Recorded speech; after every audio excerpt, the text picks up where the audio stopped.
Yes, आज students हम नया टॉपिक शुरू करने जा रहे हैं जिसका नाम है ट्रांसपोज ऑफ ए मैट्रिक्स।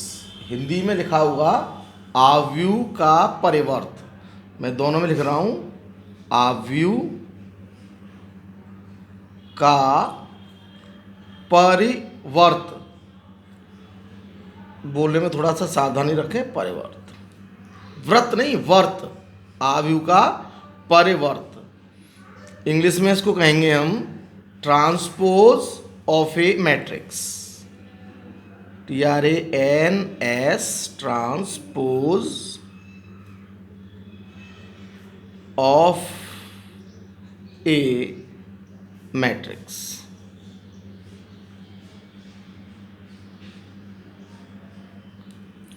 अब जरा इनको समझिए, ये हैं क्या। मैंने आपको पहले भी कहा है कि जो भी शब्द बना है उसको उसी से समझने की कोशिश करते हैं, तो पहले हिंदी वाले से पकड़ते हैं। इसमें लिखा हुआ है परिवर्त। ये जो परिवर्त शब्द बना है, ये शब्द बना है परिवर्तन। कैसे? इस शब्द की जो उत्पत्ति हो रही है परिवर्त की, वो हो रही है परिवर्तन से। और परिवर्तन का मतलब होता है इंटरचेंज, एक्सचेंज, आपस में अदला बदली, है ना।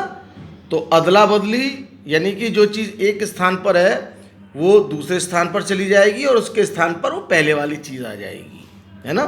तो ये हुआ परिवर्त, है ना। तो परिवर्त का अर्थ मतलब कहाँ से लिया गया है? परिवर्तन।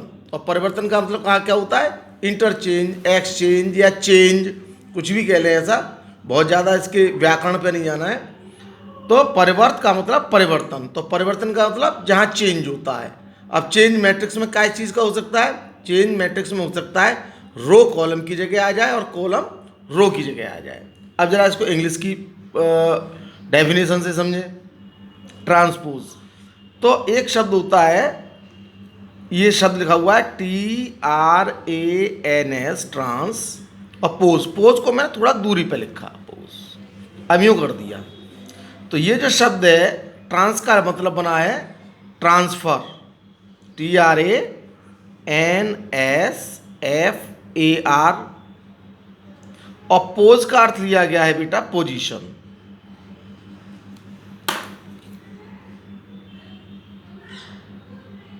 पोजीशन, तो ट्रांसफर ऑफ पोजीशन, बात को समझिए।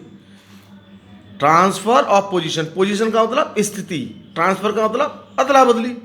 तो बात वही ना, परिवर्त। परिवर्त कहाँ से लिया गया है? परिवर्तन से। परिवर्तन का मतलब चेंज, अदला बदली, एक स्थान से दूसरे स्थान पर शिफ्ट हो जाना, तो ये परिवर्तन हुआ। तो हिंदी का अर्थ परिवर्त, परिवर्तन से लिया गया है, और इंग्लिश का जो ट्रांसपोज है वो ट्रांसफर ऑफ पोजीशन से लिया गया है। तो जब इन दोनों को इकट्ठा कर दिया, जैसे संधि विच्छेद में कर देते हैं, तो वही शब्द कहलाया आपका ट्रांसपोज। और परिवर्तन, आव्यूह का परिवर्तन न लेके एक अच्छा बोलने के लिए लगा तो उसको आव्यूह का परिवर्त बोल दिया। कुछ लोग उसको परिवर्त आव्यूह बोल देते हैं, है ना। परिवर्त आव्यूह एक ही मतलब है, चाहे आप आव्यूह का परिवर्त बोलें चाहे आप परिवर्त आव्यूह बोलें। तो अब इसकी डेफिनेशन क्या है? जरा डेफिनेशन की दृष्टि से चलें। तो डेफिनेशन की दृष्टि से जब चलते हैं तो इसमें आया किसी आव्यूह, किसी किसी का मतलब उसके ऑर्डर को नहीं कह रहे हैं हम,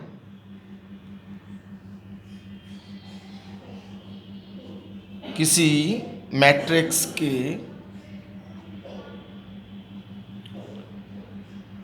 की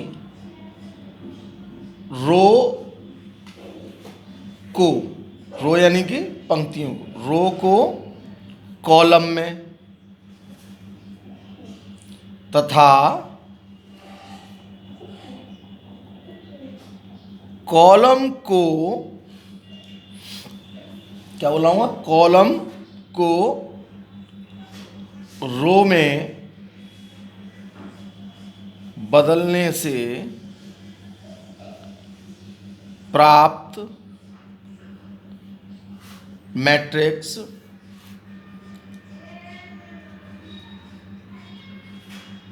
को प्राप्त मैट्रिक्स को दिए गए मैट्रिक्स का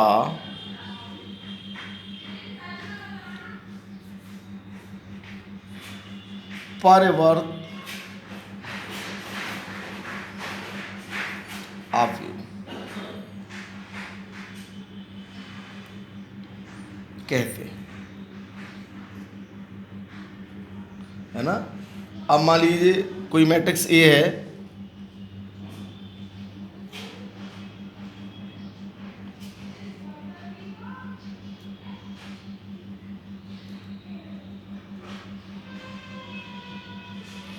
तो इसका जो नोटेशन है, नोटेशन ट्रांसपोज मैट्रिक्स का परिवर्ताव्य, मैं इंग्लिश में भी इसकी परिभाषा लिखूंगा, हिंदी में लिख दे रहा हूं।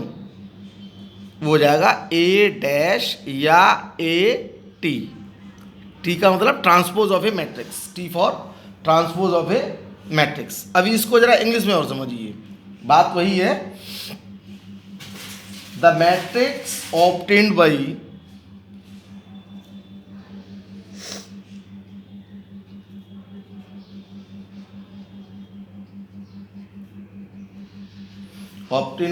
interchanging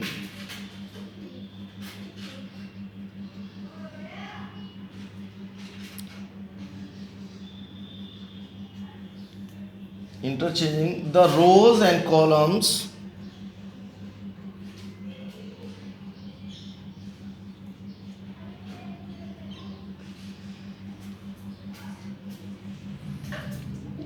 of a given matrix A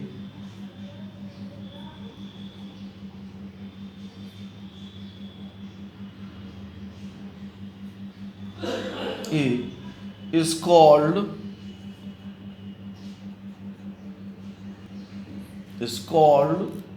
the transpose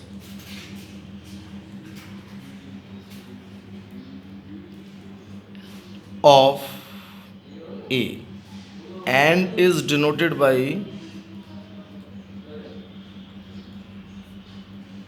A dash और A T। तो जरा इस चीज़ पे बच्चों आप गौर करना, मैंने क्या कहा आपसे, ए मैट्रिक्स इज ऑब्टेन्ड बाई, है ना। तो यानी एक मैट्रिक्स जो कि प्राप्त की जाती है काय से, इंटरचेंज। आइए बात पे, क्या लिखा था इसमें, बदलने से लिखा है ना। इंटरचेंज मतलब बदलने से, काय को रो और कॉलम, इंटरचेंज काय का हो रहा है, रो और कॉलम का। तो रो को कॉलम में तथा कॉलम को रो में बदलने से प्राप्त मैट्रिक्स को हम ट्रांसपोज ऑफ ए कहते हैं, है ना। यानी इसको ए डैश से हम प्रदर्शित करते हैं, ए डैश या ए टी। तो इसका एक छोटा सा उदाहरण देख लें आप लोग। यदि ए इज इक्वल टू स्टार्ट, हाँ, तो अब इसका एक छोटा सा उदाहरण देख लेते हैं। एक ध्यान रखना, इसमें किसी मैट्रिक्स को लिखा गया है, तो मैट्रिक्स के ऑर्डर पर आपको नहीं जाना है, बस ये जाना है कि जो मैट्रिक्स दे रखी है उसका रो वाले एलिमेंट कॉलम में चले जाए, कॉलम वाले रो में चले जाएं। एक बात। दूसरी बात इसमें जो इम्पोर्टेंट है कि ऑर्डर चेंज हो जाता है। ऑर्डर मैं लिख दे रहा हूँ, order of A is m by n है, देन तो ऑर्डर ऑफ ए डैश क्या होगा, वो हो जाएगा n by m, है ना। उसका ऑर्डर क्या हो जाएगा, n by m। और जो एलिमेंट है जो ए आई जे है, जैसे ए हमारी मैट्रिक्स को हम देखते हैं, ए बराबर ए I J, M by N order का होता है। तो जो ए डैश है, जो ट्रांसपोज मैट्रिक्स है, वो हो जाएगा ए जे आई, क्योंकि रो कॉलम में और कॉलम रो में। आई रो को दिखाता है तो कॉलम में आ गया, जे कॉलम को दिखाता है रो में आ गया, और इसका ऑर्डर चेंज हो गया। अभी आपको उदाहरण और लिख के दिखाता हूँ, बहुत साधारण बात है, इसमें ज़्यादा आपको जोड़ नहीं देना है। 3 2 4 रो वाइज बोल रहा हूँ, 4 5 -1 ये है। अब हमें इसका ट्रांसपोज चाहिए, तो इसका ऑर्डर देखिए, इसका ऑर्डर कितना है, रो कितनी है 2 और कॉलम कितने हैं 3, तो इसका ऑर्डर है 2/3। तो अब इसका हम ए डैश देखें, तो ट्रांसपोज हो गया ये। तो अब ए डैश कितना हो जाएगा, अब जो 3 2 4 किस में चल रही थी, रो में, अब वो कॉलम में लिखे जाएगा। तो 3 2 4 4 5 -1। अब इसका ऑर्डर देखिए, रो कितनी है 3, कॉलम 2, तो ये हो गया 3/2 का। ऑर्डर का प्रभाव नहीं पड़ता है तो वो सिर्फ नहीं पड़ता है स्क्वायर मैट्रिक्स में, या हाँ स्क्वायर मैट्रिक्स में प्रभाव इसका नहीं पड़ता है। यदि वो 2/2 की है तो 2/2 की रहेगी, बस एलिमेंट आपस में इंटरचेंज हो जाते हैं, है ना। ध्यान रखिए कि स्क्वायर मैट्रिक्स में ऑर्डर का कोई प्रभाव नहीं होता है, सिर्फ एलिमेंट बदल जाते हैं। लेकिन जो और मैट्रिक्स जो अलग ऑर्डर की होती हैं m/n की, उनका ऑर्डर चेंज भी होता है तथा उनके वैल्यू भी चेंज हो जाती है, एलिमेंट आपस में इंटरचेंज हो जाते हैं। अब मैं बेटा रे कुछ इसके नियम हैं, थ्योरम्स हैं, उन प्रॉपर्टीज़ को मैं लिख रहा हूँ और आप इन प्रॉपर्टीज़ को बड़ा आराम से समझिए, टेंशन नहीं लेना है। तो मैं यहाँ प्रॉपर्टीज़ लिख रहा हूँ आपके लिए, एक एक प्रॉपर्टी को आपको आराम से समझाता चलूँगा। तो properties of transpose of matrices, properties किसी किसी में थ्योरम करके दे रखा, तो थ्योरम से घबराना नहीं है, आपको प्रॉपर्टीज करके दे दिया है। ऑफ ट्रांसपोज ऑफ मैट्रिसेस, यानी कि जब मैट्रिक्स का हम ट्रांसपोज करते हैं तो उसकी क्या क्या गुण और बनते हैं। तो जो पहला गुण है वो बहुत इंपॉर्टेंट है, जरा उसको देखिए फास्ट। इंपॉर्टेंट तो कुछ नहीं और कोई विशेष बात नहीं, घबराना नहीं। पहला है बेटा रे a + b का whole dash is equal to a dash plus b dash. कहने का अर्थ ये हुआ कि आपको दो मैट्रिक्स दे रखी हैं a और b, उनका पहले आप योग निकालिए और योग निकालने के बाद ट्रांसपोज कर दीजिए। उसका मान वही होगा कि हम पहले a का ट्रांसपोज निकालें, b का ट्रांसपोज निकालें और उन दोनों को फिर हम आपस में जोड़ दें, है ना। बात समझ में आ रही है, उन दोनों को फिर हम आपस में जोड़ दें तो उसका रिजल्ट वही रहता है, उसके रिजल्ट पे कोई प्रभाव नहीं पड़ता है। तो आप इसमें एक छोटा सा मैं आपको उदाहरण भी देता चलूँगा हर एक के लिए। तो आपके पास मान लीजिए दो मैट्रिक्स हैं, a is equal to, column row wise बोल रहा हूँ, 3 4 -2 0 और बेटा रे 7 -5, ये a है। b मैट्रिक्स है मेरी 2 -3 5 6 -1 8। हाँ बेटा रे, तो ये मैट्रिक्स हो गई 2 -3 5 6 -1 और 8।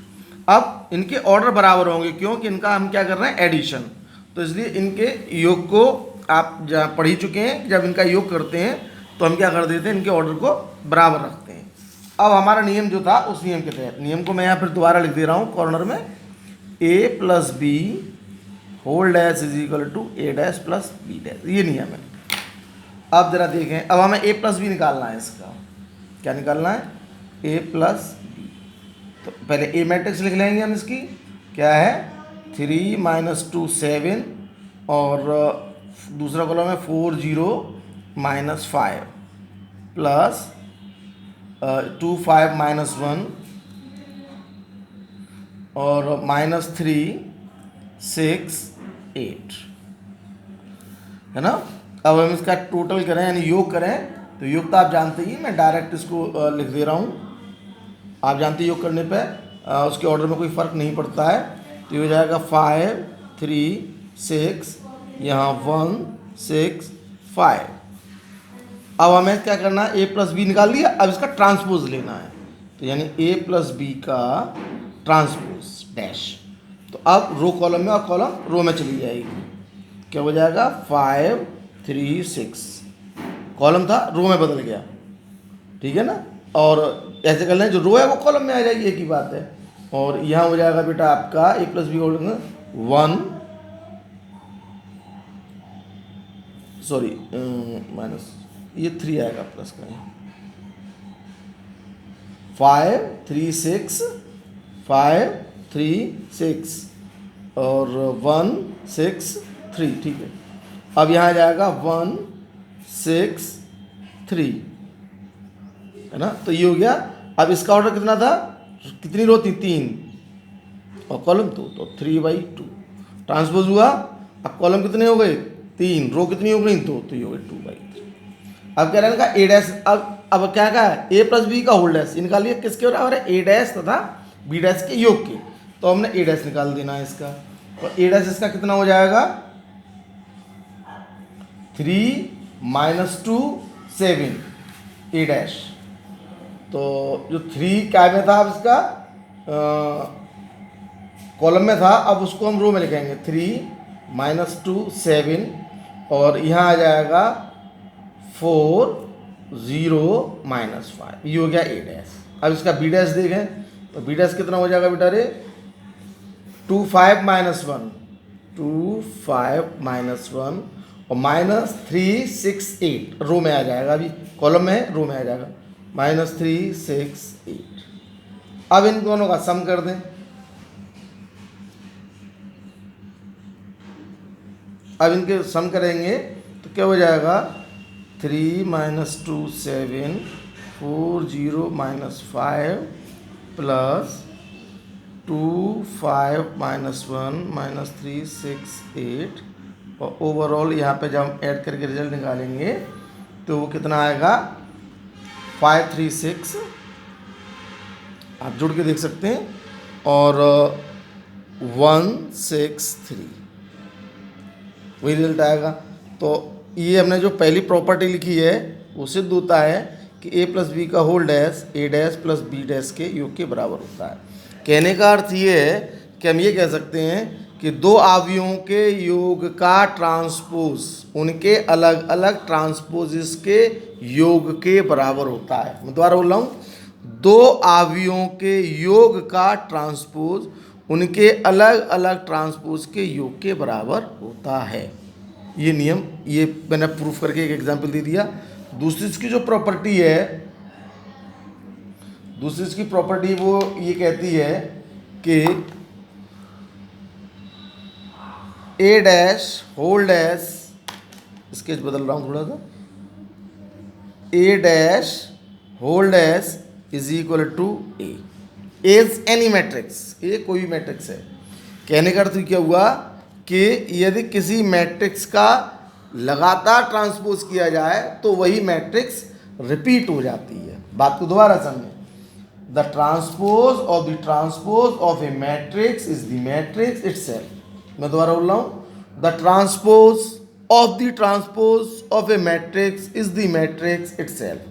कहने का अर्थ यदि किसी मैट्रिक्स का लगातार 2 बार ट्रांसपोज कर दिया जाए तो उस मैट्रिक्स पर कोई प्रभाव नहीं पड़ता, यानी कि वो जो है वही रहती है।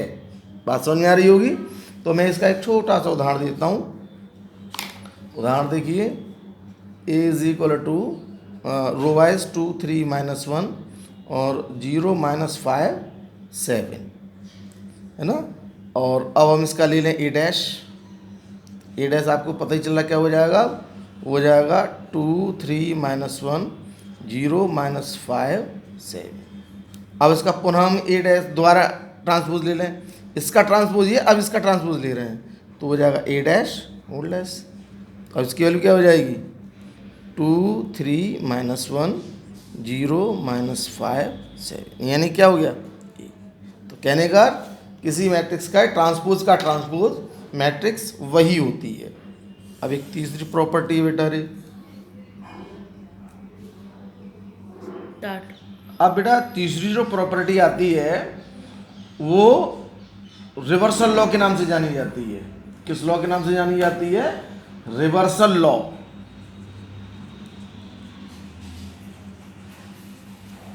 इसको हम लोग रिवर्सल लॉ के नाम से भी जानते हैं। ये प्रोडक्ट पे लागू होती है। तो देखिए, दो मैट्रिक्स हैं ए और बी, और उनका गुणा यदि हो सकता है, मैं ये नहीं कह रहा हूँ ए और बी का गुणा हमने कर दिया ना, ए और बी कोई दो मैट्रिक्स हैं और यदि उनका गुणा हो सकता है तब उनके ट्रांसपोज कर दिया जाए तो उनकी जो वैल्यू है वो उनके अलग अलग ट्रांसपोजेस के प्रोडक्ट के बराबर होगी। दोबारा दूसरे शब्दों में समझें, कोई दो मैट्रिक्स हैं ए और बी, पहले हमने क्या गुणा किया, तो गुणा तो तभी कर सकते हैं ना जब उनका गुणा हो सकता है, यानी ऑर्डर वगैरह देख के।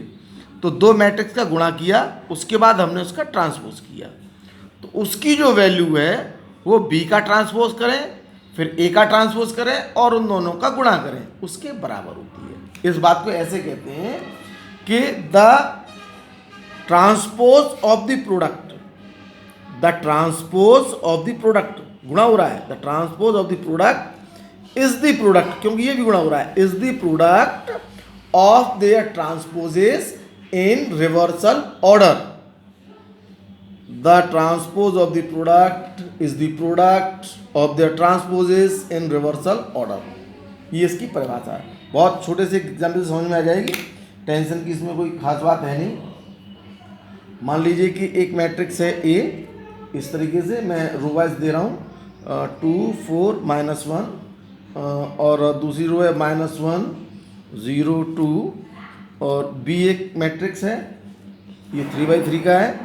देखिए कैसे, 3 -1 2, कॉलम वाइज लिख रहा हूँ मैं, 4 2 1 और 5 7 0,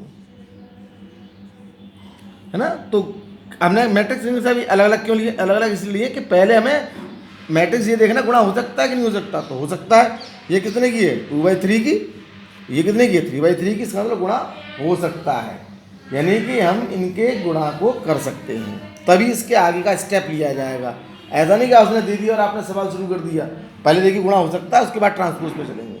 तो अब हमने निकाला बेटा इसका ए बी, गुणा करना है ए बी, यानी कि 2 4 -1 -1 0 2, और बी ये लिख दिया हमने 3 4 5 -1 2 7 2 1 0। अब इसका गुणा करेंगे, गुणा करना तो अब आप लोग सीख ही गए हैं, तो मैं डायरेक्ट इसका गुणा लिख दे रहा हूँ यहाँ पे। वो रिजल्ट आएगा बेटा आपका, इसका जो रिजल्ट आना है वो 0 1 15 -2 और 38 और -5। गुणा आप लोग कर सकते हैं, इसलिए मैंने डायरेक्ट लिख दिया है। और आपको लगता है नहीं आ रहा, तो एक रो में बना के यहाँ दिखा दे रहा हूँ, 3 दूनी 6 माइनस के 4 और प्लस के माइनस के 2, ये तो आएगा 3 दूनी 6 माइनस के 4 माइनस के 2 से 2 कट गया, 6 कट, ये 2 और 4 6 कट गया, तो 0 आ गया। इसी तरीके से बाद बाकी का आप कर सकते हैं, मैंने डायरेक्ट लिख दिया है। अब उसने क्या कहा, ये किसके बराबर होता है, बी डैश ए डैश। अब हमें क्या निकालना है, बी डैश भी निकालना है और ए डैश भी निकालना है। तो ज़रा देखें इसका बी डैश क्या होगा, इसका जो बी डैश है वो होगा बेटा रे 3 4 5 चेंज हो गया, और -1 2 7 और 2 1 0 ये हो गया बी डैश।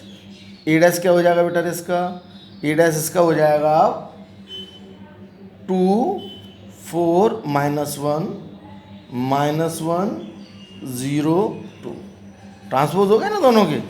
अब इनका गुणा कर दें रिवर्सल ऑर्डर में, ऐसे नहीं हो सकता, रिवर्सल ऑर्डर से ही होगा, इसलिए इसका नाम रिवर्सल ऑर्डर है। आप ए डैश और बी डैश देखें जरा, रिवर्सल ऑर्डर के बी डैश इंटू ए डैश, तो यानी कि हमने यहाँ लिख दिया 3 -1 2 4 2 1 और 5 7 0 5 7 0, इधर आ गया ए डैश 2 4 -1 -1 0 2। और जब आप इसका गुणा करेंगे तो निश्चित रूप से वो कुछ ऐसा आएगा, आप करके देखेंगे निश्चित रूप से वो कैसा आएगा। तो इनका जब गुणा करना है तो कैसे आना है बेटा रे, वो कहाँ गया हमारा, 0 आएगा यहाँ पे और 1, और यहाँ पे आएगा 15 -2 38 फर्स्ट कॉलम में, और ये हो जाएगा आपका बेटा माइनस का 5, यानी 0 15 38 1 -2 -5, ये आ गया बी डैश ए डैश। अब हमने जो ए बी निकाला है उसका होल डैश निकालें, तो ए बी का होल डैश, ए बी आपके पास पहले से निकला हुआ है, अब वो कितना हो जाएगा, ए बी का जो होल डैश हमने जो पहले से निकाल रखा है उसका जो वैल्यू है, मैंने पहले देखिए आपको ध्यान हो ए बी निकाला था, ए बी का होल डैश नहीं निकाला था, अब ए बी का होल डैश निकाल रहा हूँ, तो ए बी का जो होल डैश है वो कुछ ऐसा होगा 0 1 15 -2 38 -5। ध्यान रखें ये ए बी का होल डैश है, मैंने जो पहले निकाला है वो ए बी है, ये ए बी का होल डैश है, और ये किसके बराबर आ रहा है, बी डैश ए डैश के। तो मैं पहले ज़्यादा स्टेप चले आया हूँ, आप ए बी का होल डैश वहीं भी निकाल सकते हैं। तो खैर ये हुआ, तो इसको हम लोग जानेंगे रिवर्सल लॉ के नाम से। तो इसी तरीके से आपसे क्वेश्चन कराया जाएगा, आप चाहें तो अपनी किताब में से कुछ एग्जाम्पल देख के भी कर सकते हैं।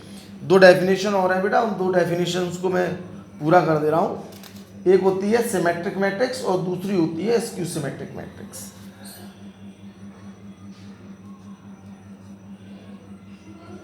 Symmetric matrix. अब बेटा बात करते हैं सिमेट्रिक मैट्रिक्स की। तो इसकी जो डेफिनेशन है बहुत आसान है और छोटी सी है। ए स्क्वायर मैट्रिक्स कन्फर्म, मैट्रिक्स हमेशा स्क्वायर ही होनी चाहिए और किसी मैट्रिक्स में सिमेट्रिक मैट्रिक्स नहीं बनती है। ये मैट्रिक्स ए जो कि हमारी ए आई जे इसी तरीके से दिखाई गई है, इस सेट टू बी सिमेट्रिक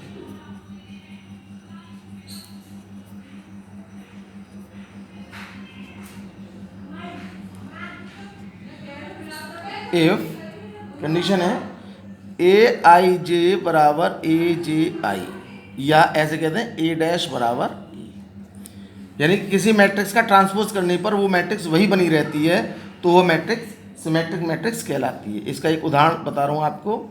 जैसे कोई मैट्रिक्स लिखी हुई है A B C H G F और एच जी एफ।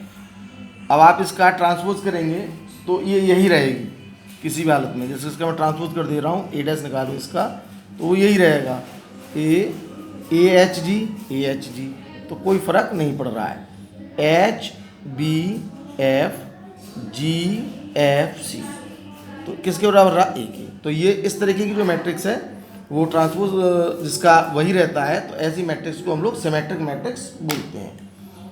इसको सम्मित करके बोलेंगे, आपकी किताब में सम्मित आव्यूह करके दे रखा हुआ। दूसरा होता है बेटा रे स्क्यू सिमेट्रिक।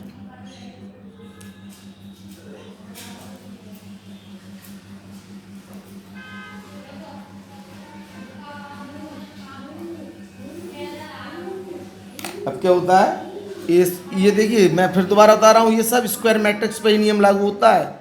यानी स्क्यू मैट्रिक्स या स्क्यू सिमेट्रिक मैट्रिक्स, इसको हम लोग बोलते हैं विषम सम्मित। ये स्क्वायर मैट्रिक्स ही होती हैं, ये और किसी मैट्रिक्स पर लागू नहीं हो सकता। ए स्क्वायर मैट्रिक्स, ये आर आई एक्स है, गलत मत समझना। A square matrix A is equal to A I J is said to B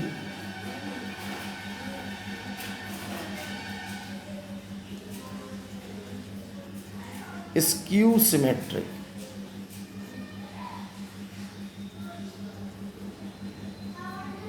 if condition है इसकी, इफ ए आई जे बराबर माइनस ए जे आई, या ऐसे कहते हैं ए डैश बराबर माइनस ए, यानी कि किसी मैट्रिक्स का ट्रांसपोज करने पर नेगेटिव मैट्रिक्स यदि हमें प्राप्त होती है तो वह स्क्यू सिमेट्रिक मैट्रिक्स कहलाती है। जैसे एक छोटा सा उदाहरण दे रहा हूँ मैं इसका, ए बराबर 0HG minus H 0F minus G minus F 0, एक मैट्रिक्स ए है। अब इसका यही ट्रांसपोज कर दें ए डैश, तो क्या हो जाएगा बेटा रे, इसका ट्रांसपोज करेंगे तो 0HG आ गया, अब minus H zero F minus G minus F zero. अब हम इसमें माइनस से गुणा कर दें या माइनस इसका कॉमन निकाल दें, तो क्या हो जाएगा, zero minus H minus G, minus निकाला है बाहर, या समझिए माइनस से अंदर बाहर गुणा कर रहे हैं, तो ये हो जाएगा एच जीरो और ये हो जाएगा minus F G F zero, यानी कि माइनस है। ये मैट्रिक्स वही आ गई जो ए है। तो किसी मैट्रिक्स का ट्रांसपोज करने पर वही मैट्रिक्स रहती है, तो उसको हम स्क्यू सिमेट्रिक मैट्रिक्स कहते हैं। अब जरा इसकी परिभाषा से ए आई जे बराबर माइनस ए जे आई, तो ए वन वन इसका क्या है, जीरो, तो इसमें भी जीरो। ए वन टू का मतलब 1 2 एच माइनस चिन्ह के साथ यहाँ आ गया, तो हम ये कहते हैं कि ए आई जे बराबर minus A J I for diagonal element.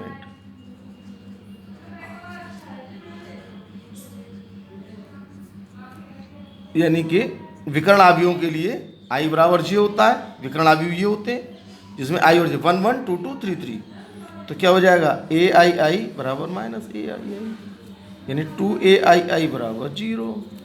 तो 2 जीरो हो नहीं सकता, तो ए आई आई बराबर जीरो। यानी कि यदि कोई मैट्रिक्स स्क्यू सिमेट्रिक मैट्रिक्स है तो उसके डायगोनल एलिमेंट निश्चित रूप से जीरो होंगे। यानी every diagonal element of A skew symmetric matrix is zero, always zero. Skew symmetric matrix के डायगोनल एलिमेंट सदा जीरो होते हैं, ये बात आप नोट कर लीजिए, ठीक है। अब मैं इसके आगे कुछ समझाना है, उसको कल समझाऊंगा। बहरहाल आज जो समझाया है उसको आप पहले थोड़ा समझिए, कल मैं इसके आगे इसका योग और डिफरेंस समझाऊंगा और कुछ प्रॉपर्टी और समझाऊंगा, ठीक है। इसके सवाल आप लोग करके देखते रहिए। Okay, thank you.